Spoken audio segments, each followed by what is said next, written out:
Jeg vil prøve at forklare eller bevise, at vinkelsummen i en trekant er, 180 grader.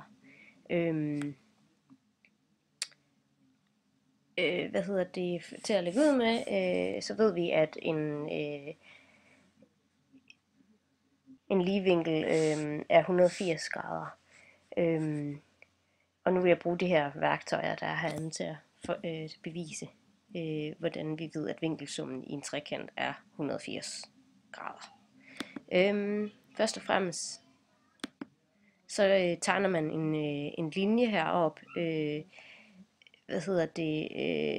fordi så har man her ved bunden af trekanten, så har du en parallel herop, som du så tegner. Så det er simpelthen en parallel linje til bunden af den nederste linje i trekanten. Så har du lige pludselig to parallelle linjer.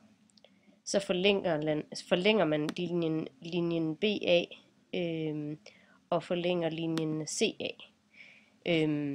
Så har vi simpelthen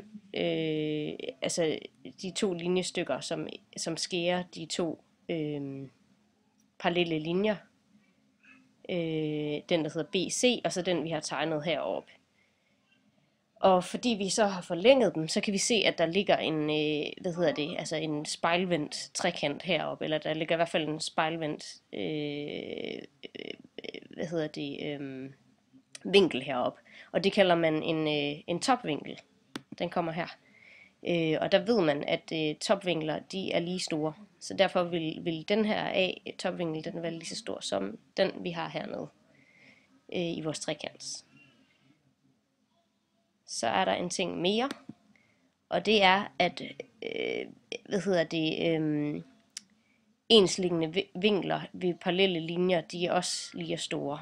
Og det fordi vi har tegnet den her stiplede linje heroppe, som er parallel til den BC, der ligger hernede, så fordi vi har forlænget dem, så kan vi se, at den linje C her, den er den samme som den linje C heroppe. Og det samme med linje B her, den er lige så stor som den linje B, vi har heroppe. Og på samme måde, som vi sagde, at topvinkler var lige store før, så kan man også se, at den her C, den vil være den samme som den her C. Så den vil altså være grøn hernede også, og være den samme størrelse vinkel, som den her C er. Og på den samme måde, B-vinkel herover er også en topvinkel til den B-vinkel. Så det vil sige, at hernede har vi i virkeligheden en C-vinkel, og en A-vinkel, og en B-vinkel. Og det er altså de samme, som vi har her nede i trekanten.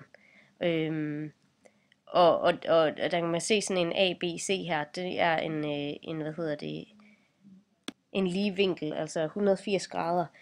Så ved vi så også, at vi i vinkelsummen her i de tre vinkler i vores trekant vil så også være 180 grader. Og det er beviset. Det kommer lige her. Så fik jeg den med. Der. Det er simpelthen beviset på, at summen i en trekant er 180 grader. Tak.